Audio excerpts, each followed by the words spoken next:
Rizky, gimana nih rasanya? Namanya Rizky juga ya, viral diviralin sama netizen gara-gara dibilang mirip Rizky Bilar. Gimana sih perasaan lo? Ya pasti kaget.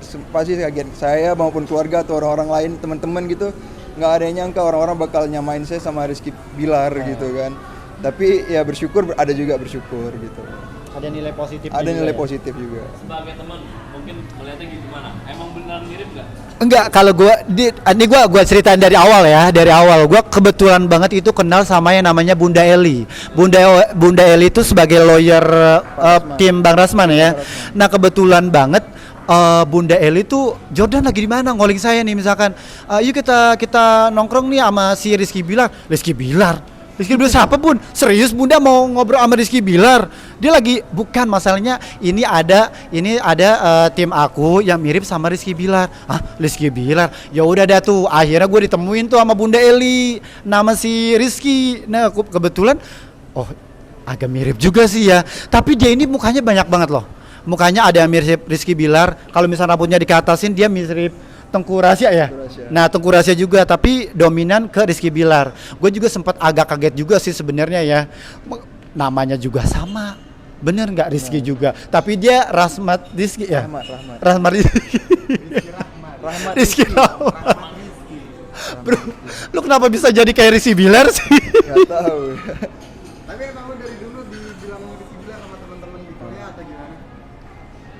Sebelumnya itu sebelum viral-viral kayak sekarang ini, ada beberapa orang dan lumayan banyak gitu yang bilang kalau lu mirip Rizky Bilar, kok mirip Rizky Bilar gitu kan. Cuman ya aku nggak ngambil pusing gitu loh. Ya udah kalau mirip ya berarti bagus, kalau nggak juga ya udah gitu loh. Tapi kalau misalkan dari pendapat gue sih gini ya Ki ya.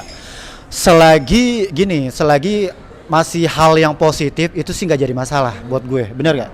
Kalau misalkan kita dimirip-miripin terus apalagi dia kan sebagai lagi magang kan ya kan nanti ujungnya kan jadi pengacara. Kalau misalkan nanti ujung-ujungnya merugikan dia atau merugikan satu sama lain kan at least kan nanti jadinya nggak bagus juga kan. Selagi gua bilang ke si Rizky, selagi viral ini yang hal-hal yang positif nggak jadi masalah sih kalau menurut gua gitu. Yang penting lu bisa ngebawanya, yang penting lu bisa memberikan energi yang positif aja ke semua masyarakat, kayak gitu aja sih. Tapi Rizky berarti lagi magang nih. Iya, lagi magang. Bisa ceritakan background Rizky sendiri seperti apa?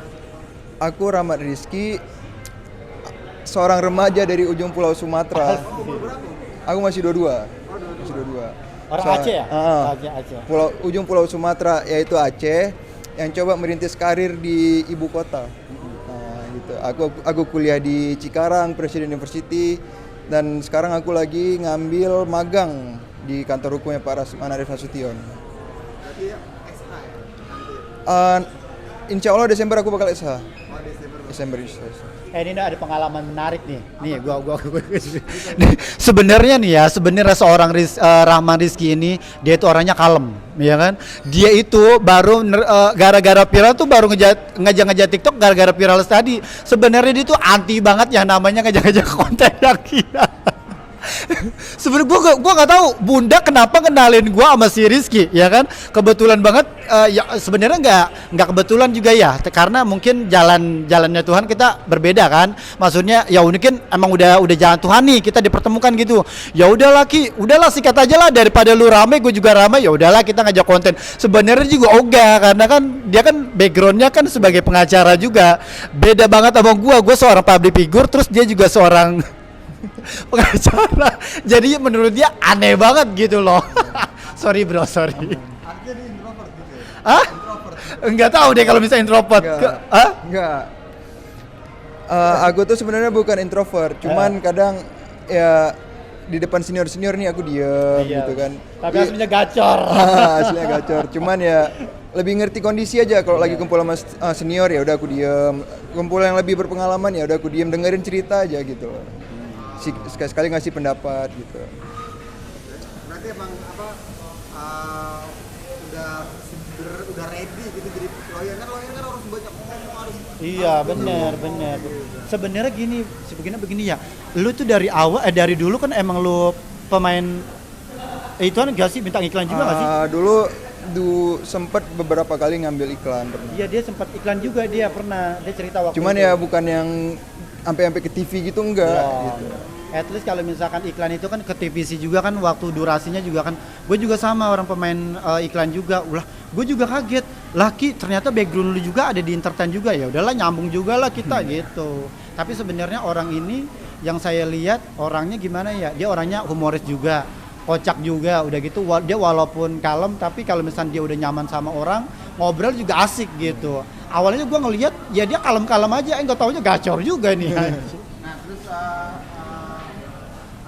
Jordan gimana mungkin membimbing sebagai senior di entertainment gimana membimbing? Sebenarnya nggak, ya udahlah kita mah bukannya senior atau junior ya, kita mah sama-sama aja.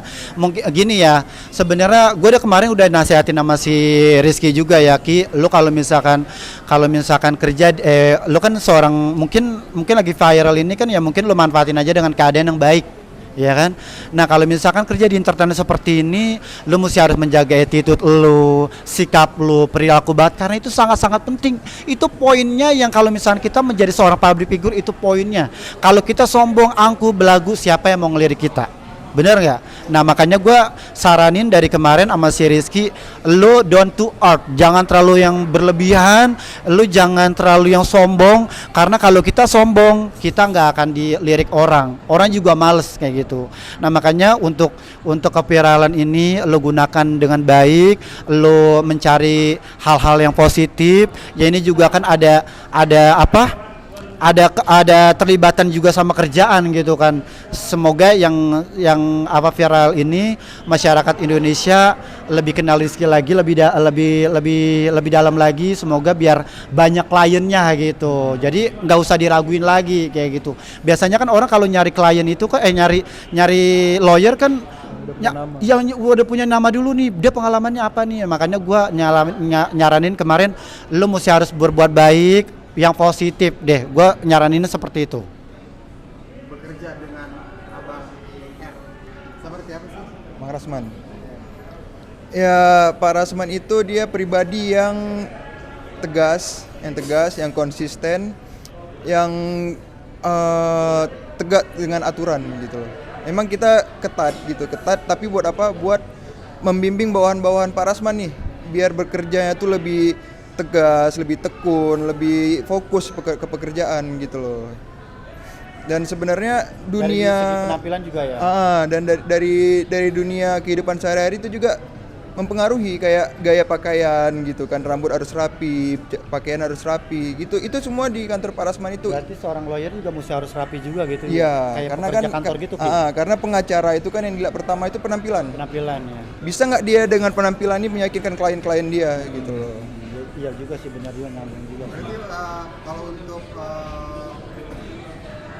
ilmu mungkin apa yang bisa diserap dari banyak banget ilmu yang bisa diambil dari Pak Rasman. Sejauh ini apa yang lo tangkap dari Bang Rasman? 3 bulan terakhir aku magang di Bang Rasman ini, dari ilmu, dari cara bicara dia, dari cara dia ngadepin media, ngadepin klien, dengan ketegasan dia, mentalitas dia, itu semua oke. Karena pengacara public speaking itu penting banget ya Ki ya. Iya. Makanya dia juga gua ajarin kenapa, jadi biar dia tuh public speakingnya berani gitu loh. Makanya kan kemarin dia bilang, "Bang, ada wartawan nih mau wawancara, sikat. Ini biar apa? Biar nguji mental lu. Lu berani nggak? Lu sanggup nggak kalau misalkan di depan kamera? Iya kan? Bener nggak? Apalagi lu nanti suatu saat menjadi seorang lawyer.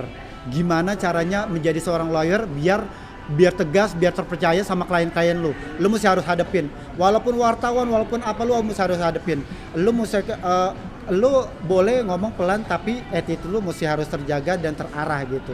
Karena dari sini lu bisa mengatur public speaking lu tuh yang benar gitu loh. Ya kan? Iya benar. Karena ini juga kan tadi gue bilang, karena keviralan ini kita mesti harus mementingkan hal-hal yang positif. Kita mesti harus perlakukan dengan baik aja lah gitu, yang positif gitu, manfaatin dengan keadaan gitu. Jadi lu biar belajar juga public speakingnya juga gitu loh Ki. Penting juga loh sebenarnya public speaking. Apalagi ya semoga aja nanti jadi lawyer sukses Ki. Jangan sombong lo sama gue. Tersombong lagi. Berarti ntar kalau amit-amit ya, tapi bisa bisa bersandar ya. Kak. Iya benar-benar. Ki, jangan lupa ya. Pasti. Jangan lupa, sampai Jordan malas gua nggak ada duitnya gitu lagi. Jangan gitu ya Ki. Pasti dibantuin. Amin, insyaallah ya. Harapannya terakhir Bang Jordan ke Rizky, terus dari Rizky harapan karir gimana? Kalau dari harapan gua gini Ki, mumpung usia lu masih muda, mumpung udah gitu juga kan lu lagi karena masih orang tua kan masih peduli gitu loh sama lu Ki. Orang tua itu jangan lu perlakukan dengan yang tidak at least dimasuk di luar otak lu. Ya kan? Selagi orang tua masih support, selagi orang tua masih peduli sama lu, gunain dengan baik. Banyak di luaran sana orang yang butuh pendidikan tapi dari faktor ekonomi enggak. Bener gak? Makanya saran gue dari buat lu mesti harus jadi lawyer yang hebat, mengalahkan senior lu. Dan terus lu udah gitu kalau misalkan lu masih dalam tahapan skripsi atau apa, lu mesti harus gunain dengan baik. Di saat lu lagi main, lu fokus main. Di saat lu lagi belajar, lu fokus belajar. Jangan lu sama yang semuanya. Lu mesti harus bedain. Pokoknya gue selalu support lu sebagai teman lu. Pokoknya lu mesti harus jaga sikap, jaga etika, jaga semuanya deh. Ya, gue doain lu biar orang jadi sukses. Amin. Amin. Amin. Ya, oke. Siap. Thank you. Iya.